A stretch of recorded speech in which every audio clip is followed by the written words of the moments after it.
पिछली श्रृंखला में हमने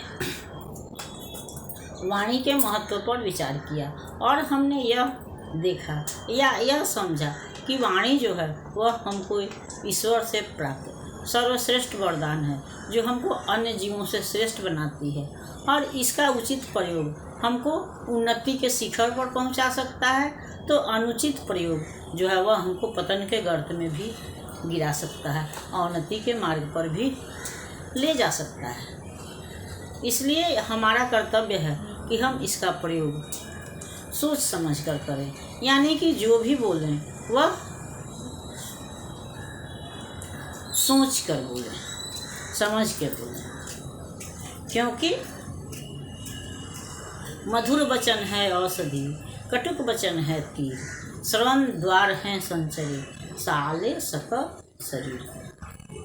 तो यह तो हम जान गए कि हम हमारी वाणी का उचित प्रयोग हमको उन्नति के शिखर पर ले जा सकती है, अनुचित प्रयोग पतन के गर्त में गिरा सकती है, क्योंकि जो मधुर वाणी होती है वह दवा, औषधि का मतलब दवा है, तो मधुर वाणी जो है वह दवा के समान काम करती है। और हम अक्सर देखते हैं या कोई बीमार है, दुखी व्यक्ति है, तो हम अपनी बातों से उसको खुश करने का प्रयास करते हैं, उसके विचारों को दूसरी तरफ मोड़ने का प्रयास करते हैं, मीठी मीठी बातें करके उसको उसके निराशा के गर्त से उसको बाहर लाने का प्रयास करते हैं। तो मीठी वाणी हमारे लिए दवा का काम करती है, जबकि कटु का मतलब है, यहाँ कटु का मतलब तीखा या तीव्र है। तो मीठी वाणी जहाँ दवा का काम करती है, वहाँ कटु या कड़वी जो भाषा है वह तीर के समान हमारे हृदय को बेधती भी है, हमारे अंदर हमारे आत्मा को छलनी करती है, घायल करती है। और इसका माध्यम क्या होता है? तो श्रवण द्वार, यानी कि सुनने का दरवाज़ा क्या है? कहने का मतलब कि कान।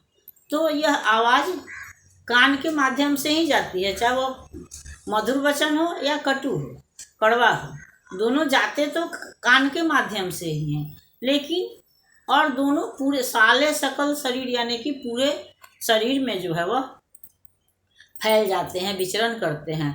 तो अगर हम मीठी बात नहीं सुनते हैं तो हमको खुशी होती है, वो हमारे लिए दवा के समान फ़ायदेमंद होता है। वह हमारी मन स्थिति को, हमको निराशा के गर्त से निकालकर हमको सुख प्रदान करती है, वह दवा की तरफ फ़ायदा करती है। जबकि कड़वी बातें हमको तीर के समान तीखी लगती है और अच्छे हंसते भले लोगों की मन स्थिति भी बदल जाती है, वो दुखी हो जाते हैं। या कभी कभी हम देखते हैं कि लोग अच्छी मनस्थिति में रहते हैं, खुश रहते हैं, लेकिन कुछ विगत बातें या कुछ ऐसी तीखी बातें हो जाती हैं जिससे कि लोग दुखी हो जाते हैं। या यह भी देखते हैं कि जब कोई दुखी होता है तो दो चार लोग जो होते हैं वो उसको समझाते हैं, अपनी मीठी बातों से उसकी मनस्थिति को बदलने का प्रयास करते हैं। तो इस तरह से मधुर जो वाणी है वह दवा का काम करती है और कड़वी वाणी जो है वह विष का काम करती है। तो हम इस बात को जानते हैं, ऐसा नहीं है पढ़ा लिखा हो या अनपढ़ हो, इस बात को सब कोई जानता है कि मीठी बातें जो है वह सबको खुश करती हैं या वह हमारे अंदर से रोग निराशा को भी दूर करती हैं। जहाँ दवा नहीं काम करती है वहाँ भी डॉक्टर भी कहता है या ऐसे भी कि हम मरीज को खुश रखा जाए, तो इससे भी उसके स्वास्थ्य में सुधार होता है। तो इस बात को हम सब जानते हैं कि मीठी वाणी जो है, हमारा मधुर व्यवहार जो है वह व्यक्ति को, मनुष्य को उसके स्वास्थ्य में या उसके मानसिक विकास में सहायक होता है, उसमें सुधार लाता है। जबकि हमारी कड़वी और तीखी बातें जो है उसको अवसादग्रस्त कर देती हैं, उसको दुखी कर देती हैं। तो इसलिए हमारा कर्तव्य होता है कि हम जहाँ तक संभव है मीठी वाणी का प्रयोग करें, मधुर वाणी का प्रयोग करें, किसी से भी तीखी भाषा में बात नहीं करें, क्योंकि बात तो उतनी ही होती है, उसका अर्थ भी वही निकलता है।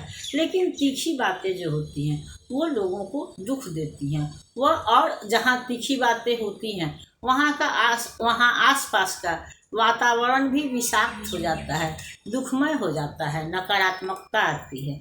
तो इसलिए हमारे लिए यह उचित है कि हम जो भी बोलें सोच समझ कर बोलें कि अगले पर उसका क्या प्रभाव पड़ता है।